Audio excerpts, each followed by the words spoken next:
What happens when two dudes, one a retired Navy SEAL commander in Colorado Springs, and the other a hippie meditation teacher in New York City, get together to discuss living mindfully? That's a great question, because we don't know what will happen either. Raw, uncut, and unapologetic. Welcome to Men Talking Mindfulness with co-hosts John McCaskill and Will Schneider. Each week, we take an authentic dive into how mindfulness continually impacts our lives, deepens our relationships, and allows us to be emotionally alive. We filter all of our conversations through the man box, where we unpack how as men we are expected to act in society, how fighting the authentic human experience is exhausting and damaging, and how mindfulness can help. So happy you're tuning in to Men Talking Mindfulness. Now, on to the show.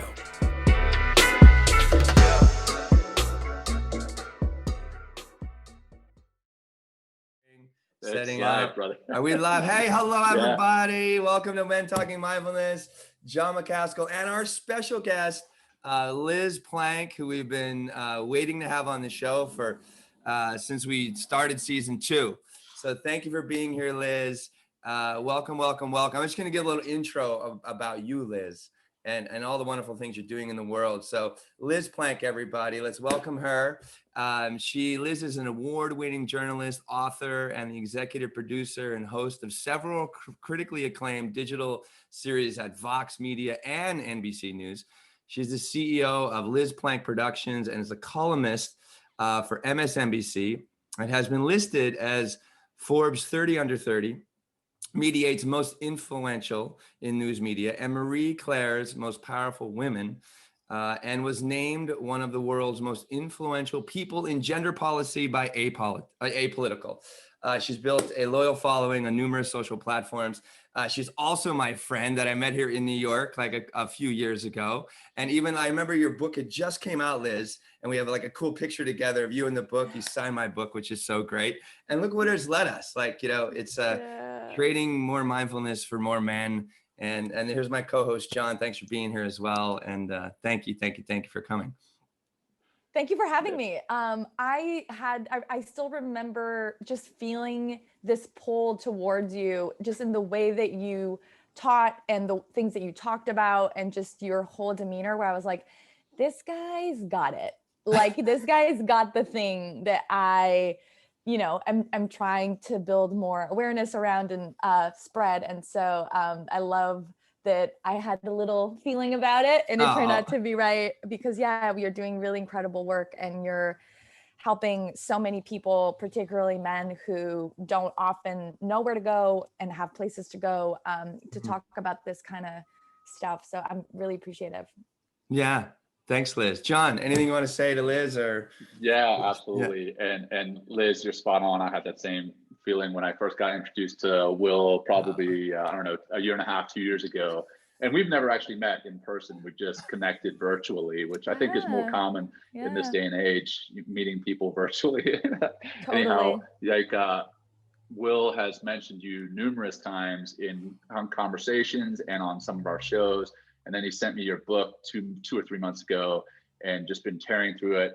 Introduced it to my wife. She's starting to read it. And it's just so densely packed with phenomenal information and looking at things from a different perspective than me. I don't know if you know any of my background, but I come from the Navy SEAL teams and just retired from the Navy last year, which is a very hyper masculine community, which, I mean, I love that community. Don't get me wrong, but there's definitely some things that I am learning coming from that community as a formerly hyper masculine man. I feel that I'm still masculine, but I've definitely tapped into my feminine side, not my weaker side, my feminine side. And this book has just helped me unpack that. And I'm a father of 2. I've got a little boy and a little girl, and then another little girl on the way. And I think reading through your book and learning about all this has also just changed how I am and how I'm going to be with both my little boy and my little girls. So thank you for writing this very important book, and thank you for being here with us today. Thank you. Wow, that's incredible. I want to know more about your journey because For sure.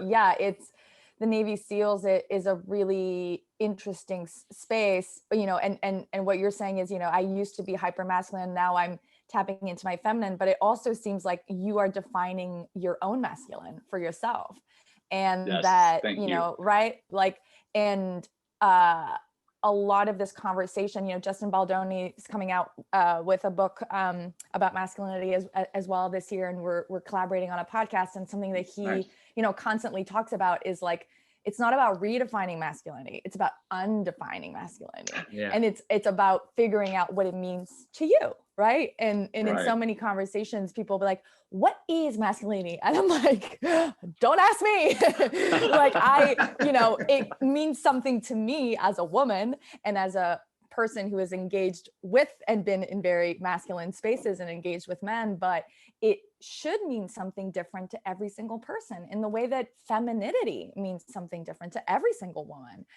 Sure. So I love that. And I know that must be a pretty, like a harder journey, right? It's like the Beauty and the Beast, like the dark path or the like the sunny path, and like it looks like it's the dark path, but it's actually, you know, the sunnier path is the one that can be more challenging, but that will lead to more, I'm sure, more happiness for you. And Yeah, as you, fulfilling, much more fulfilling. Absolutely. Yeah. Yeah. Well, and I think that kind of leads into how we normally do this is we start with a grounding practice. And then we also talk about mindful moments of the week, which we probably need to do a grounded practice. So you talked about a little bit of chaos prior to joining the episode today.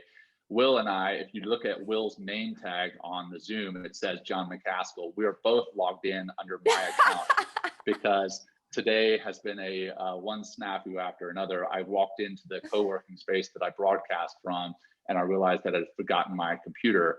And Will has jumped through so many hoops since then to make this work, because we definitely wanted to have this live so that we can get some engagement from our viewers. So we're both John McCaskill for the day. But like I said, we normally kick it off with a short grounding practice, and it's just 1 or 2 minutes. If you're game, we'd love to have you join us. All right. Love that. Will, how you want to do it? You want to lead the opening one, and I'll do the closing? How about you jump in, John? You seem to be on a roll, so go for it. I'll close this out. Yeah. Right on. All right. Well, go ahead and assume a comfortable position, whatever that looks like for you. And if you feel comfortable doing so, go ahead and close your eyes. If you're not feeling comfortable closing your eyes, just soften your focus.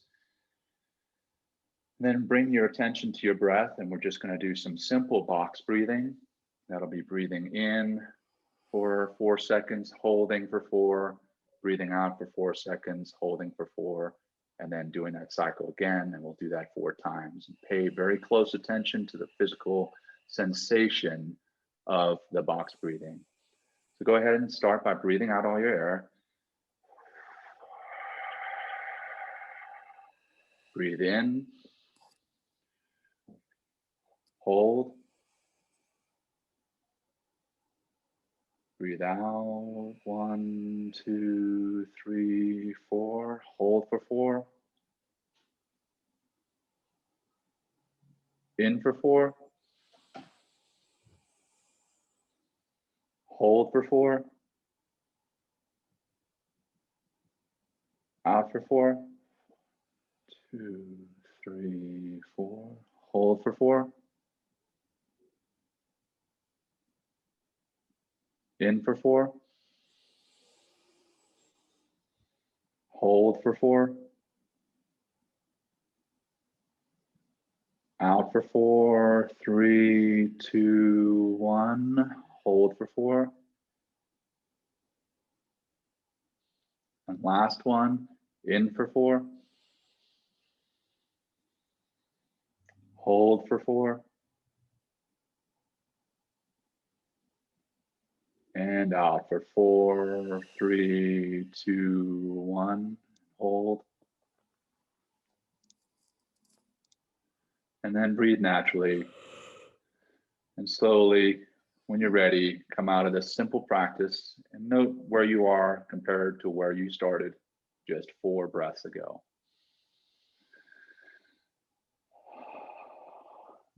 That's that. Keeping it simple for this one. We definitely want to delve into the book and everything that Liz has to share with us today. So we kept it short and simple. We're going to cut out the mindful moments for this particular episode as well. No problem. So, all right. Well, let's jump into it. Liz, I'll jump in. Will, if you're good with the first question. Oh, me? Or you want to? Yeah, I'll jump in with it. Yeah, go for it, John, please. All right. So my first question to you, Liz, is as an overt feminist, when I shared this with my sister-in-law, who is also an overt feminist out there, and she was like, well, this is interesting. Like, I shared the title of the book. She's like, why would I want to read about men? And I was like, well, look who it's written by and see if you want to read it. And now she's reading it. As an overt feminist, what made you want to write a book entitled For the Love of Men, all about toxic masculinity? She was like, well, this is interesting. Great question. I actually became very annoyed with the lack of progress. Like just in gender equality and feminist spaces, to be completely honest. I mean, I loved the safety of those spaces. I, have a master's degree in gender. I studied women's studies for my bachelor's. Like I came from a feminist household, and my mother really got robbed from me because of sexual violence and because of gender-based violence when I was young. So I just had a very sort of clear understanding of gender inequality, and that like this was a problem we needed to solve. What became clear to me as I was, going through the world as a journalist and reporting and writing about these issues, particularly during the Me Too movement, it became very clear to me because I would go on cable news, I would go on MSNBC, several times a week, and I'd be talking about, the latest perpetrator or the latest story or the latest, right? And this, during the Trump presidency, of course, as well. And I was on the campaign trail for that. So I was covering, just overt misogyny. And it was so undeniable to me, but I became very frustrated by how these conversations were only had amongst women. And even when I was invited, on a panel, it was women trying, being asked, why is this happening? And I remember just being like, maybe you can invite some guys, because I don't think we did this, this is not, women did not create violence against themselves. Women are not responsible for violence that is perpetrated against them. And even the violence against men in our culture, which is very present, and gender-based violence as well, because men have a gender as well, is still mostly perpetrated by men. Of course, there are women who are perpetrators of domestic violence. There are women who are perpetrators of sexual violence, but the numbers are pretty staggering. Even when it comes to male victims, 90% of the perpetrators are men. And so there's a really unique opportunity for us to ask why. And when I would ask why, I would often be confronted with the same answer, which was just like, well, that's just how men are. Men are just dumber. And men would tell me this, by the way. After I did Morning Joe, when my hardcover came out, like one of the men on the panel, like very prominent, but like, do you really think boys and men are like better than this? Men are just dumber than women. Men are just more violent than women. Men are just more aggressive than women. Men are just like this, right? And I was like, how offensive would it be? I mean, it is offensive. People say this all the time, and it used to be more acceptable to say this about women, right? Women are just more like sweet, women are just like, women are just more delicate. Like if someone said that to you, right, in the workplace, like, women can't lead, which was really something that people used to really say. I mean, Sheryl Sandberg's book, with all the criticism that there is around it, was also a catalyst to a conversation about women in the workplace, and saying, leaders can look like all kinds of different things. But for the longest time, I mean, one of my first articles when I became a journalist was criticizing this New York Times Room for Debate section, which was literally called "Can Women Lead?" Like that was the headline. And I wrote a piece on this like blog no one had ever heard about, and the New York Times responded to it and they changed the headline. And that was one of the first moments in my life really where I was like, okay, writing can be this, superpower. And the internet can be this superpower to have really important conversations. So when I started thinking about my first book, although I think the impulse and I think people's expectations were that I was going to write about women, I actually was like, I want to write about men because I want this to get done. Like, I'm not just here to like, virtue signaling or just like being part of the movement. Like, I want change, and change is impossible if everyone is not at the table. And so I wanted, to do call-in feminism instead of call-out feminism. I wanted to, for me, feminism was this block party. It wasn't a speakeasy. It's okay if you don't know all of the right words and know all of the right, like whatever's right. And particularly for men, it's okay that you've made mistakes. And actually, what women really want is for you to admit to those mistakes. I think that this happens with white people in anti-racism work as well, right? Many white people believe that they're the good white liberal, right? I'm not, doing what the KKK, I'm not like, this racist that we see on TV, that we see on, I'm different. And actually what I've learned, especially this year, is that the best thing I can do as an anti-racist person in the world is to admit that I am racist, is to admit that I grew up in a racist society, and therefore I've internalized these things too. And proving how good I am and proving that I'm not is actually really not helpful. So I encourage men, I understand the fear of saying I've done, I've taken part in the system, because we are holding a lot of men accountable very publicly right now. But I think that the more men do it, the more acceptable it will be. And I think the better these conversations are going to be, because they're going to be real.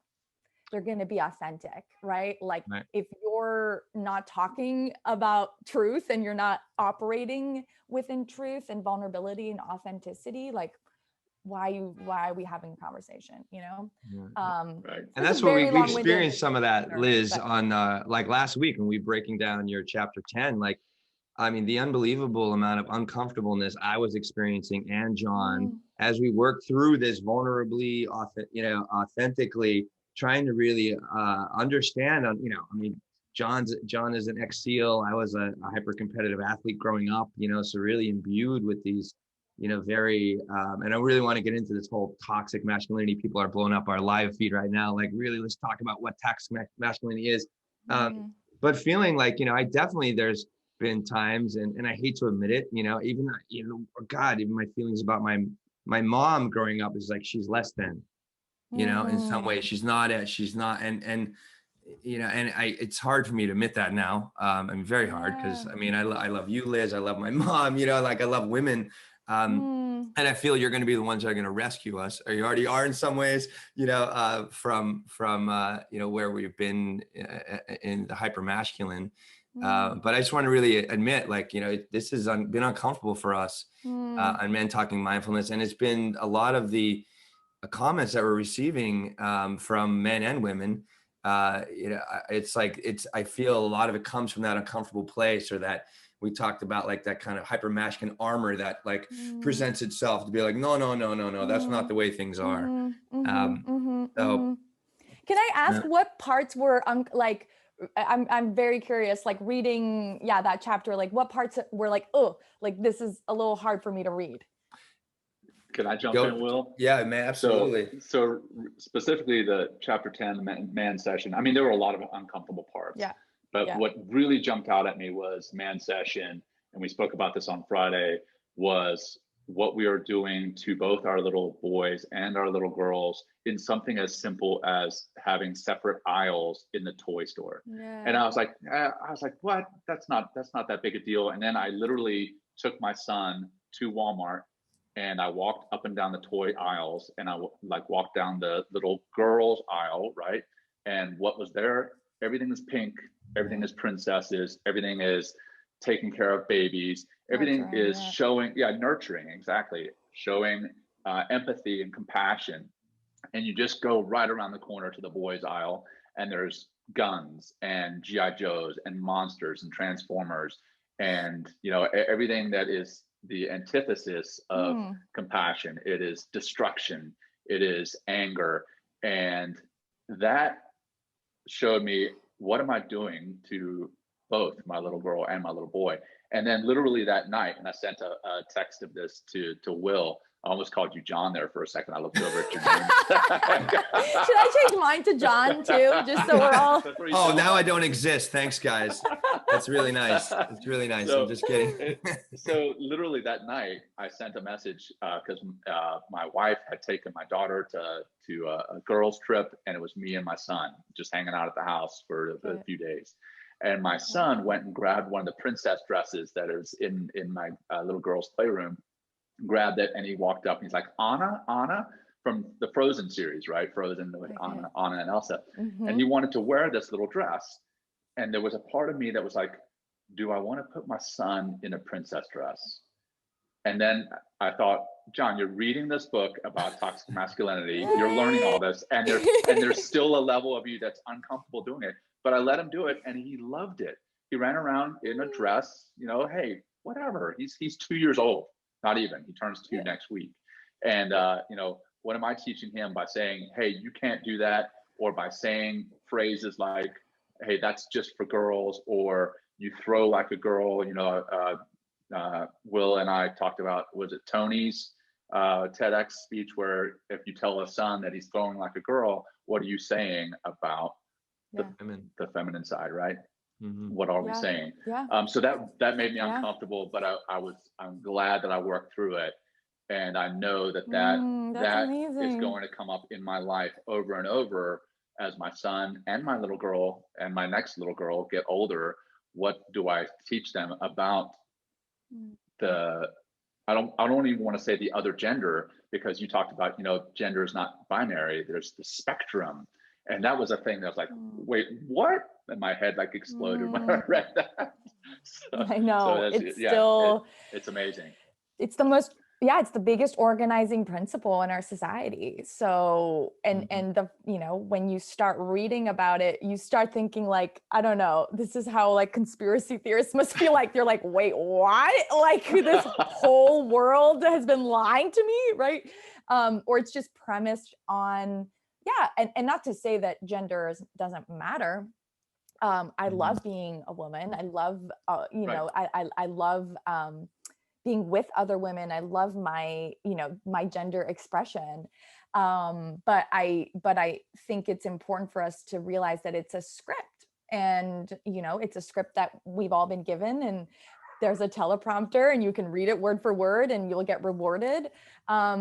Or we can deviate from those scripts and perhaps create different kinds of reward and punishment systems, that you basically, with your son of not punishing either gender for transgressing these social scripts, so that we ensure that people become who they are, free from, the pressure of fulfilling gender expectations or any other expectations, right? Like it's, I think a lot about what my life would look like, and I will get emotional because I think about this a lot. Go for it, Liz. I think so much. You guys, you're bringing it out of me.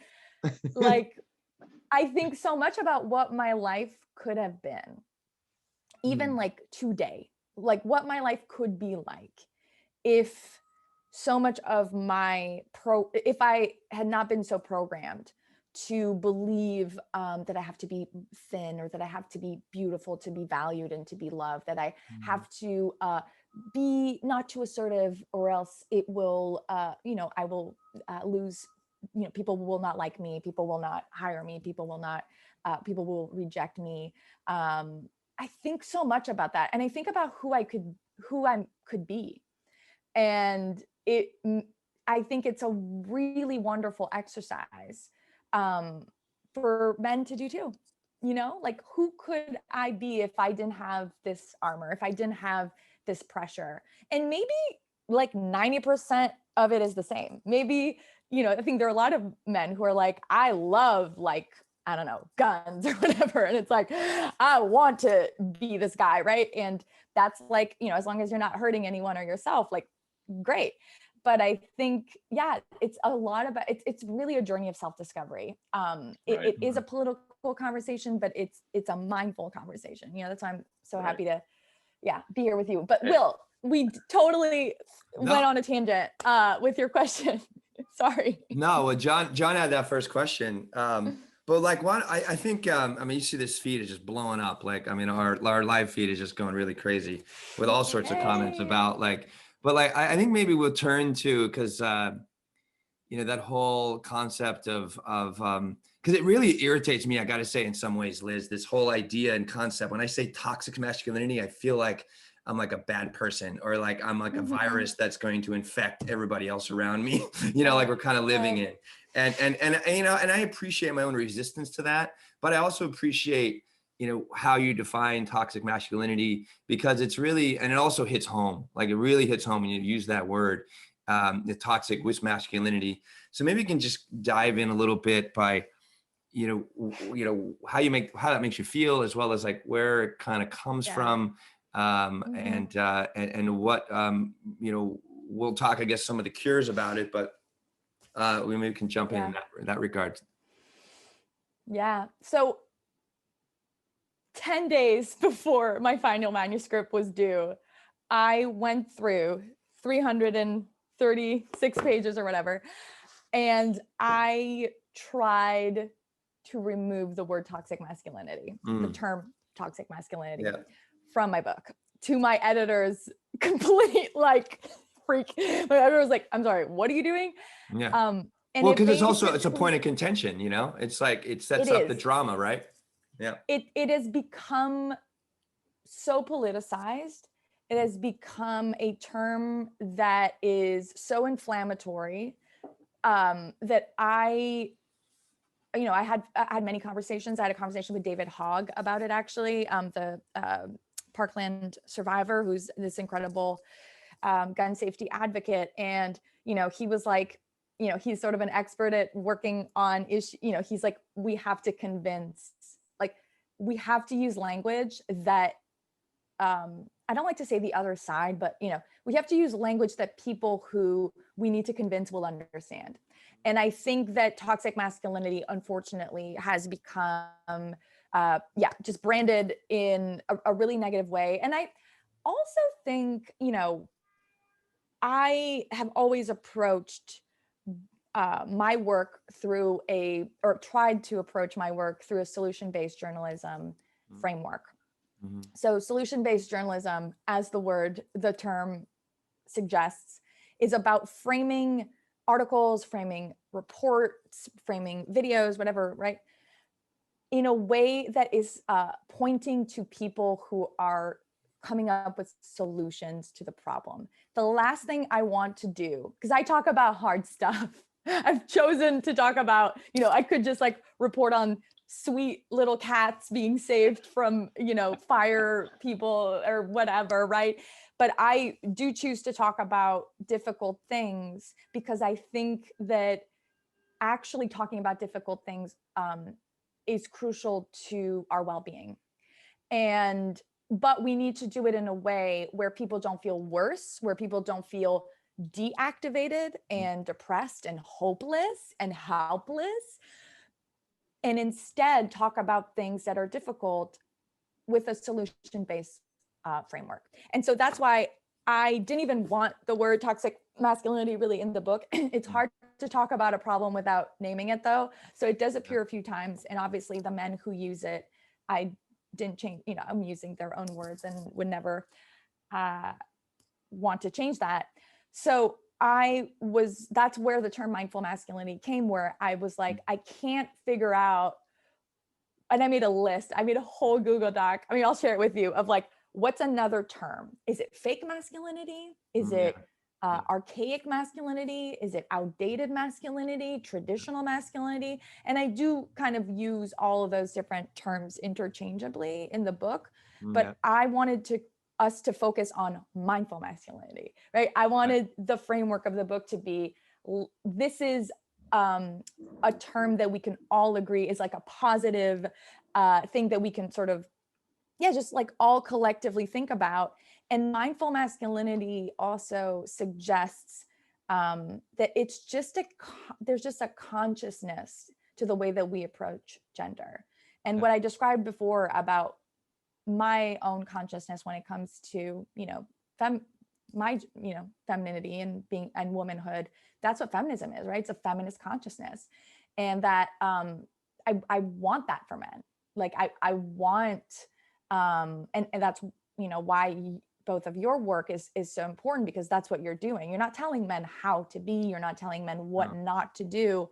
You're just inviting men to think about what they want and what they want to do, and just have some clarity with that.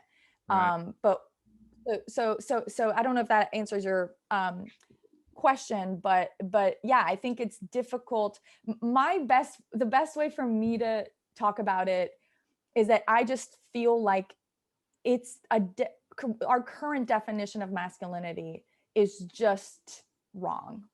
Like it is just like, no one knows who invented it.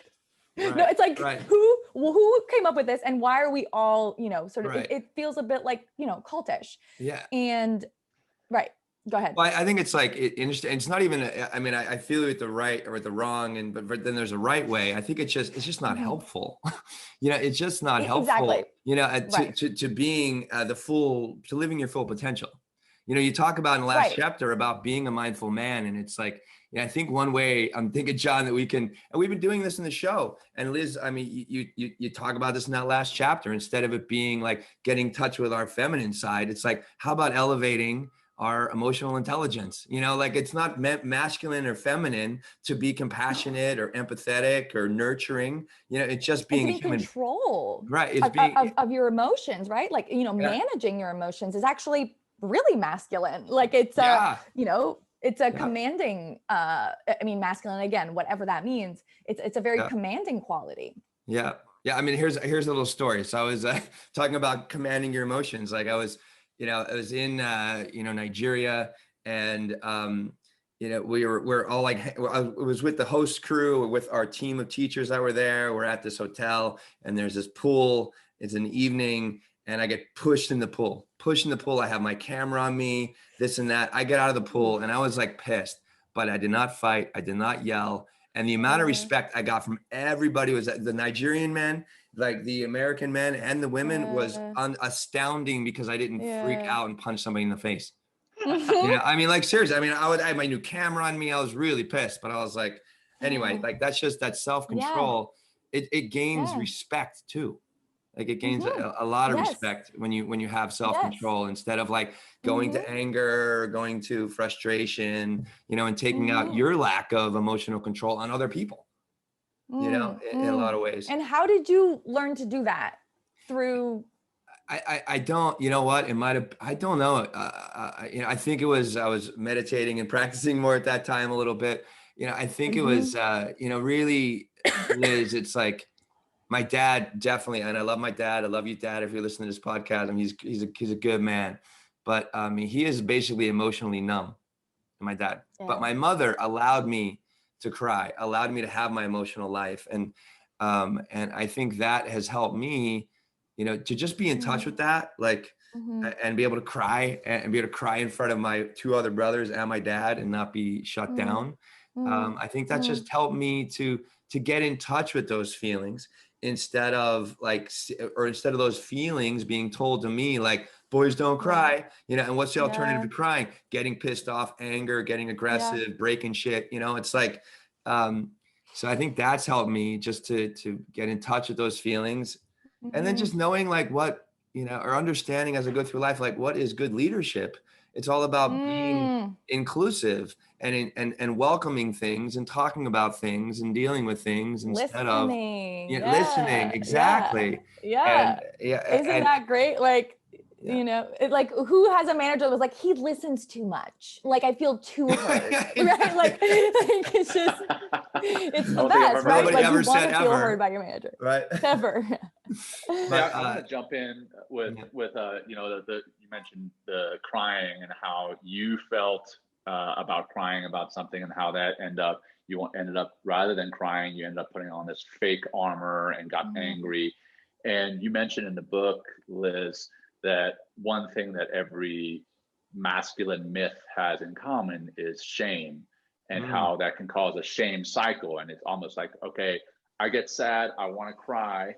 That makes me feel ashamed. So I put up this armor, I get angry, then I get ashamed that I got angry, and it causes this shame spiral. Can you talk a little bit about that shame spiral and how one can potentially break out of it? Thank you. And I was actually, as Will was speaking, I was thinking about that and the importance of how much unprocessed trauma I think exists in you know, a lot of people, but particularly in men and boys, because right, what you described with your son earlier in our conversation about the frozen dress, you know, you paused and reflected and, you know, acted on in that situation, I think in a really healthy, positive, open way. Most boys growing up in our culture, unfortunately, will not receive that response. They will receive the response of what's wrong with you, right? What's wrong with you is for people who experience, who want to sort of start to be in touch with some of the core shame that they might have. That is, if you, Brene Brown talks about this, she's like, what's the question in your head? And I know that seems like a weird, you're like, what's the question in my head? But just like, she's like, just think about what the question is in your head. What's the question that you kind of like ask yourself a lot? And when she said that, I was listening to her on a podcast or something, and I thought, what's wrong with you? That's my, you know, that's my own core shame stuff from, you know, my childhood and what happened with, you know, particularly with my mother, who was like very, very, very depressed and had PTSD. So I developed all of these coping mechanisms because of that trauma. And now these coping mechanisms are in my adult life a big impediment to my life, right? So I, even as a woman, right, like growing up in a society where my feelings, you know, no one told me, you know, girls don't cry, no one told me these things, but I still, you know, have some shame around my emotions. I started doing all of, you know, I developed all of these maladaptive, you know, coping strategies, which I won't get into. But I think that for a lot of boys, if you've been told, what's wrong, why do you want to wear this dress? What? And that is your caretaker, your primary caretaker's reaction. You're not going to think, especially if you're 2 years old or really under the age of 5, which is where all of our connections are made. And they're very hard to, you know, change after that. If you've had trauma before that, it's impossible for a child to think, oh, there's nothing wrong with me. This is my parent. My parent is, you know, trying to protect me from society's punishment of, you know, boys transgressing gender roles. Oh, this is about my dad's own relationship with gender. Oh, this is about, right? Like children don't have that capacity. Children will go directly to, there's a problem with me. I am broken, right? There's something wrong with me. And that's just, that brings me so much sadness to think about all of the boys that in big and small ways get told these messages very, very, very early on. And again, develop all kinds of coping mechanisms, develop all kinds of, okay, armor, which is, you know, a very common one for men.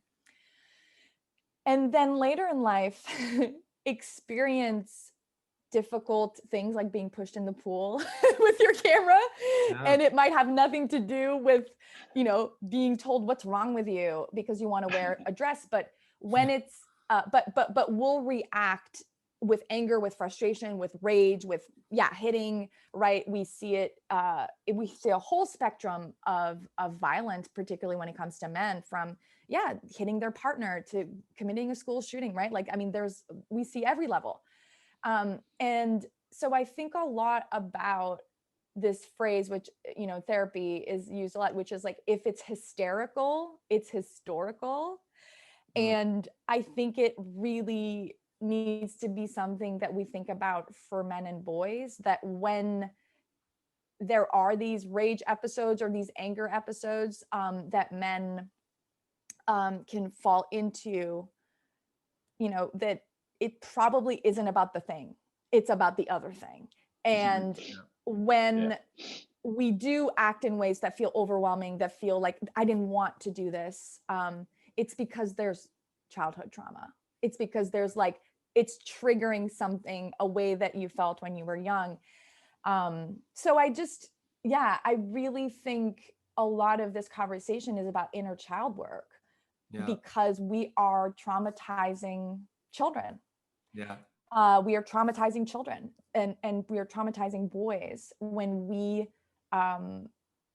make them grow up in such a rigid set of rules, and that any deviation from that, we shame them for.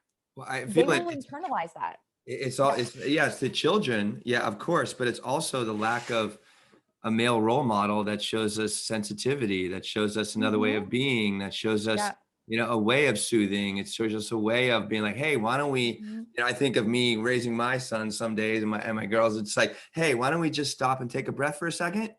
You know what I mean? Just take a breath and detach and then go forward, you know, and you know, so it's that trauma, you know, I think that's part of this, the toxicity, you know, comes from, you know, I mean, I revered my father, you know, as a young man. I think like most, you know, that's our epitome of masculinity, of our first male role model is our father. And if that father, you know, is loaded up or with old ways of masculinity that have continually brought him into shame loops, that, you know, that keeps him away from having deeper relationships and, you know, even more success in life because of his lack of emotional intelligence and self-control with emotions. It's like, and then it's like, but what I feel as, you know, and reading your book, Liz, about like the pink shopping cart and the, you know, the men, you know, like crushing it. It's like, well, yeah, but I mean, that's teaching us. And I've seen it in my family. I've experienced it in myself. I'm sure you have, John, as well. It's like, you know, it's like, you don't do that. Like, you do not do that. And it's pervasive. It is just everywhere in my very German family, Italian family, and Irish family. It doesn't matter what, you know, ethnicity I bring up. Like, it used to be there. Even with the men when I'm hanging out in Nigeria, it's all about this bravado and this like, like kicking ass, you know, kind of attitude. But it's just run so deep, Liz, and to really dive into your book, it's so, you know, it creates a lot of awareness, but it's so deeply disturbing as well. Yeah. You know? You realize it's everywhere, right? You're like, whoa, it's everywhere I look. And, you know, to your point, it happens in childhood in these like instances, but then it's repeated and confirmed over and over and over and over again. So it's very difficult on an individual level. You know, what you both are doing is incredibly difficult. It is, you know it. We didn't know it was going to be like this, but it's challenging. Right? We've learned in the past few weeks how people are very either supportive or on the completely opposite side. Hey, they're like, what are you guys doing? This is against this, and this. And I was laughing a second ago because you said it's everywhere, and I'm working out of this co-working space, and I'm looking out of my car, and I drive a little Fiat, a yellow Fiat 500 with racing stripes. And you drive that little car, John? Why can't I get a man's car, John? Like, what the hell? I feel that you know, I'm secure in my masculinity enough to where I can drive around that car. Yeah. Yes, that's what I see. When I see the guy in the big freak, Mustang that like has to be loud, has to go fast, I'm like, sorry for your small, manhood. Like, just like, and I think we're starting to see that, right? Like, not to get political, but I think, we saw it with the difference in how masculinity is just expressed from Donald Trump to Joe Biden, is just pretty incredible. And we have a second gentleman, in Doug Elmhoff, who is Kamala Harris's husband, and him being excited about this role already got all this backlash. People, I can't think of something more emasculating, right? Like there was this tweet that went viral from this whatever, guy. And it's, I think about that so much where, and I talk about this in the book, of just how fragile masculinity, is, that it can be just taken away with a Twitter handle, with a support, being supportive to your wife, with wearing a mask, right? Like that we need, it's really unfair, I think, for men to have to wake up every morning and be like, okay, how do I prove that I'm a man? Because whatever I did yesterday doesn't count. That's exhausting. Well, that leads me to another question, and it has to do with the mixed signals that men get in, hey, you should be a gentleman, you should open the door, you cover this quite a bit in your book. You talk about how, in society, on a first date and many of the dates after that, it's kind of expected that the man is going to pay.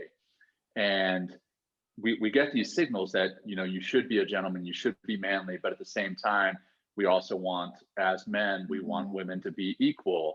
So what side should we be kind of leaning towards? And you also talked about, I think you called it a chivalry cleanse that you went on. Diet. And you or a chivalry diet. Better. How did you first off, what the hell is that? I mean, I know what it is, but for our watchers and listeners, what is that? And then can you talk about the mixed signals that men are getting in society? Thank you. Yeah, that's a great question. I went on a chivalry diet because as I was writing the book, I learned a lot about myself writing and interviewing men, right? In the way that I'm sure you learn a lot about yourself, even hopefully in this conversation with me, but talking to women, right? So I realized as I was writing this book, and I was like, hey, come on, guys, like, who cares who pays for the check? Why aren't, and I particularly was going on a lot of disappointing dates with the opposite sex.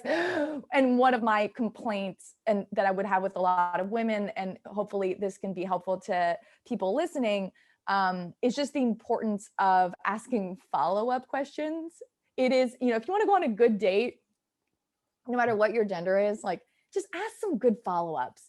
Because asking a question obviously is really wonderful, and being good at asking good questions is, a skill.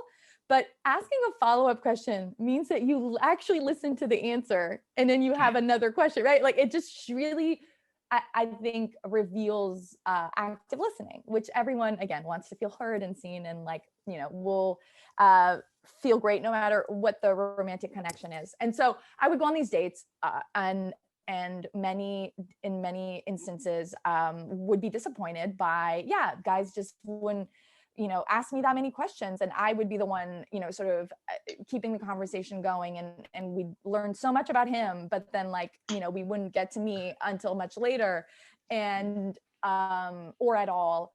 But then but they knew that they needed to pay. They knew that they needed to pick the place. They knew that they needed to check in with my dietary restrictions and make sure that, they did everything else right.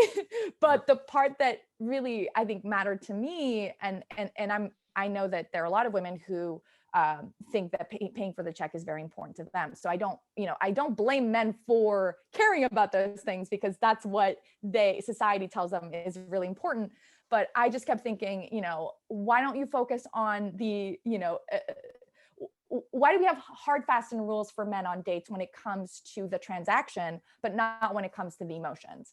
And so, but then I realized, oh, wait a minute, I am saying this, I'm, here on my soapbox, and I'm still expecting men to pay on the first date. And if we split the check, I have been known to, you know, complain about it afterwards to my friends. And so I, you know, realized that there was damned if we don't. Yeah, I know, well, right? that's the thing. That's the thing. And so I got that, and I was like, I cannot participate in the system that I am, you know, criticizing. And so I went on a chivalry diet, and I, was dating a person at the time, and he was very chivalrous and very sweet, and but I really just, I was like, nope, like, and I remember, like, you know, we got this little Airbnb for the weekend, or he got it. And then halfway through the trip, or when we got there, I just like Venmoed. I was like, oh, how much was it? And he was like, oh, you know, whatever. And so I Venmoed him like half of it without asking, or without, you know, mentioning it.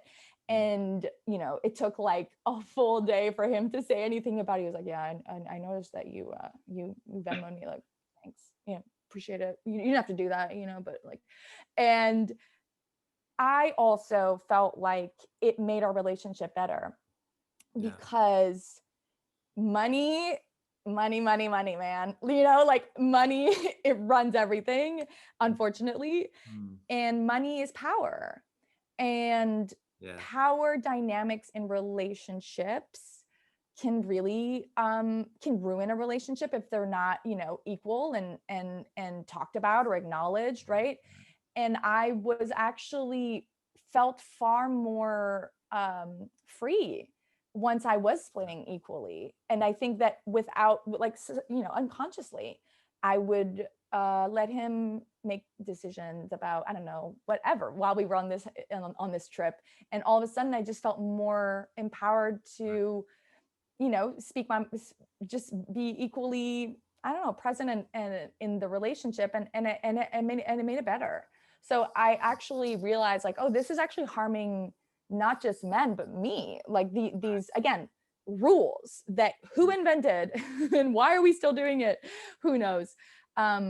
So yeah, it was actually a really enjoyable experience. And it was challenging for me, which I think is how a lot of this has to go, especially in couples. And as you know, I love hearing that, you know, couples reading the book, heterosexual couples reading the book together, you know, women reading it, men reading it, and having conversations about it, because yeah, we're all in the system. We're all wrapped up in it. And women reinforce these expectations too.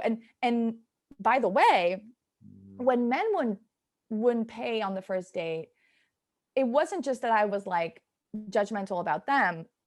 I think that at the core of it, it made me feel bad about me, right? And it comes back to shame, where, well, if he's not paying for me, I'm not worthy, or I'm worthless, or right? Like it was actually internalized shame that I had created out of these, you know, norms around masculinity and gender. So it all, you know, they affect each other, and we affect each other. I love how you talk about, and I want to make a comment, then I want to get into probably like one last question as we run into time. Well, I think it's like you really bring up a great point, Liz, as far as chivalry and how it sets up or can confront the power dynamic. You know, if you allow him to pay, like what would the rest of that weekend be, right? If he's always taking care of you, right? And he's kind of more in that power position. And maybe that's also chivalry in some ways. It's like, boom, like I'm going to take care of my woman, you know, and it's just like, you know, and it's just like, and it puts women kind of in the back seat in some ways of the relationship, or it could be depending on the woman and the relationship. Don't get me wrong, but but that's really interesting. You bring up chivalry and power dynamics, and money is a big player when you talk about power. So wow, I thought this might be a great way to kind of take us home. Is Shelly here on our feed? She goes, how are men supposed to know their masculinity is toxic? And I think that can kind of lead us into the mindfulness masculinity. I thought that'd be kind of a good way. How do they know their masculinity is toxic? Unhelpful? Yeah, I think a lot of this is, again, for me as a woman and coming into feminism, and it is a journey about self-discovery and discovering, you know, what's the gap between my attitude and my behaviors? What's the gap between like who I, you know, my highest self and my actual self, or like the self that I, right, the behaviors that kind of guide my present self. And I think a really important exercise for this, actually, if people are into journaling and, you know, writing things down, because I think it's always a really great way to get stuff, you know, out of actually your subconscious and bring it to your conscious mind, is just free writing exercises, is making a list of your beliefs about yourself. And then after you make that list, writing how those beliefs help you or serve you, and which ones do not. And then I think that's already a really great way to start in terms of, sort of the Marie Kondo approach to masculinity, which I talk about in the book, which is, you know, sort of the way that you would clean your apartment or clean out your closet. And you're like, all right, what's in here? Because all I see is like the stuff in the front, but I need to go and see what's in the back too. I need to take, you know, a full inventory, right? Which we talk about in 12-step programs, like a full inventory of my behaviors. And which ones are serving me, which ones aren't serving me, which ones are hurting me, and which ones have hurt other people. And I think that making those amends is extremely powerful. It's extremely hard. But again, it's like the sunny path or the dark path. It will be, you know, sitting with the darkness and working through the darkness is how you get to the light. And so I think, you know, if women have brought up things to you, you know, looking for patterns of things that women have brought to you, or even other men, you know, just like doing an inventory of your life, I think is something we should all be doing frequently, would be a good place to start. I agree completely. It's like, I know, I mean, and this is me, you know, being a meditator for a long time and that sort of thing. Like I get to really know when I take an action, how it makes me feel, you know, action that is like throwing a woman under a bus or hurting another person. Like I feel that, you know what I mean? Not like I do those things often or very, you know, but like when I hurt somebody, or I know that there's some sort of like, oh, it gets me this feeling of like, oh, wow, like that just doesn't feel right. And maybe not knowing the words for it. What, alexithymia, is that the word that you're talking about? Having the ability to, you know, understand your emotions. That word's in your book. That's a new word for me and John. But just like, and that's is that what alexithymia? I'm now won't be able to, but axillomythia, I think. Oh, now I'm gonna that's right. I think you got axillomythia. I should know it. I haven't read my book in a while. It's all good. But I think, you know, that's what John and I are here to do. That's why, you know, your last chapter in the book, Liz, is mindfulness, you know, is mindfulness masculinity. And and that's what it really takes. It takes what you talk about, journaling and free writing and understanding, like, you know, we call in the work that I do with Will Not Fear is like minding the gap. It's like, what is where you want to be? How do you get there? Right. And what's the work it takes to bridge that gap and get into this place of more holistic, emotional masculinity, you know, that we're just aware of how we are, and really just think what are the actions we're taking and what are the feelings they're producing. Even reverse engineering that, instead of coming from this place of like, you know, of the feeling of aggression and putting on this man armor. It's like, what if I'm just more vulnerable, more open, more authentic? What are the feelings they're going to bring in, and how are they going to make me feel when I take the actions based on being a holistic masculinity or holistic man? So, and visualization can be a really good partner to that, right? Like it could be a photo, right, of like you in that state where you're like, you know, whatever that means to you, anger or rage or violence or sadness, and then finding a photo or an image, right, of like, this is where I want to be. This is the person I want to be, and even accessing that you have been that person or you have had that behavior, right? And really visualizing that can actually be extremely profound, even with very difficult trauma for people.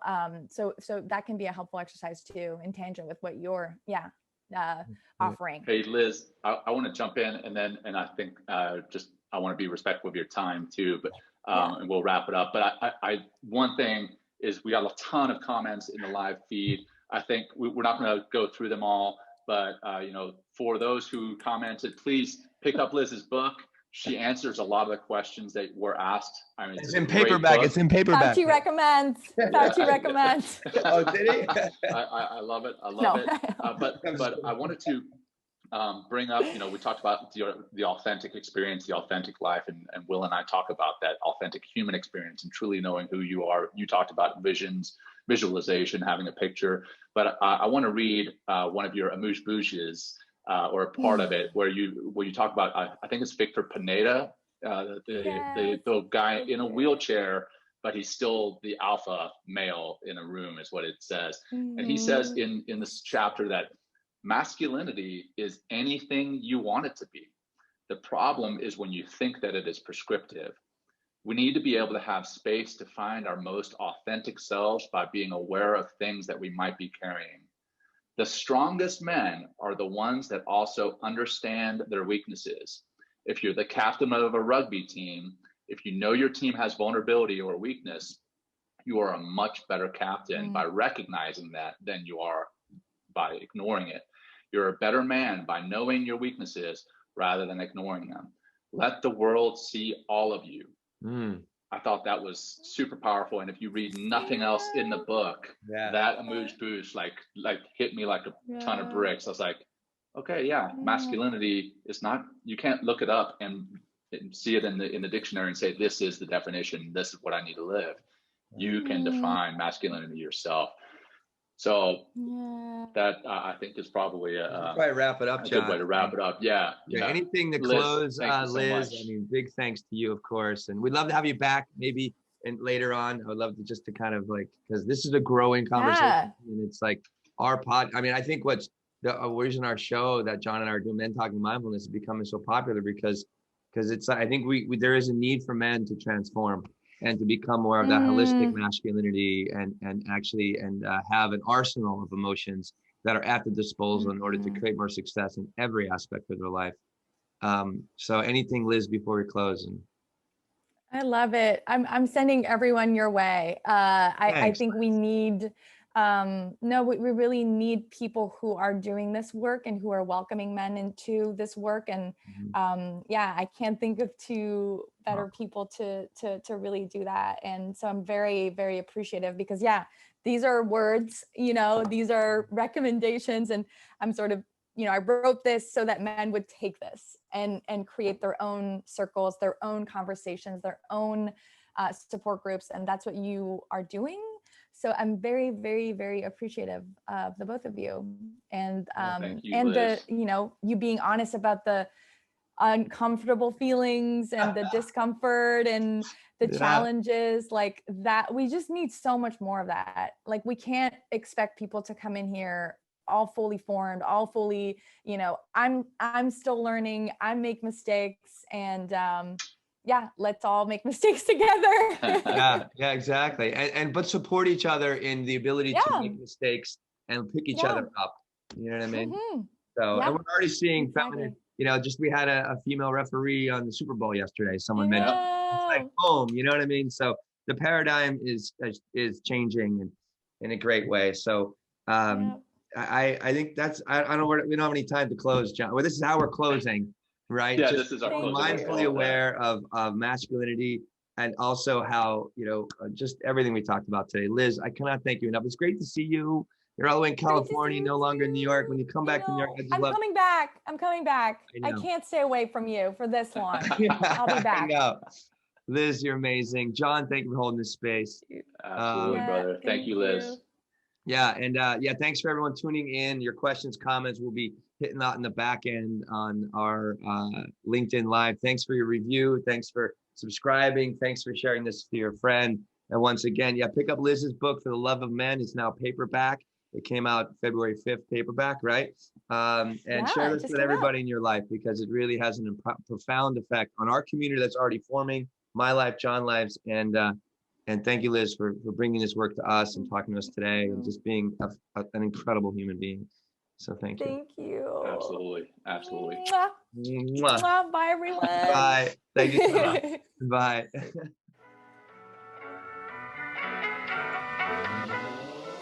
Thanks for joining Will and Jon on Men Talking Mindfulness. If you enjoyed the show, please like and share it with your friends and family, and please, we would appreciate a review too. Until next time, this has been Men Talking Mindfulness. Thanks for showing up.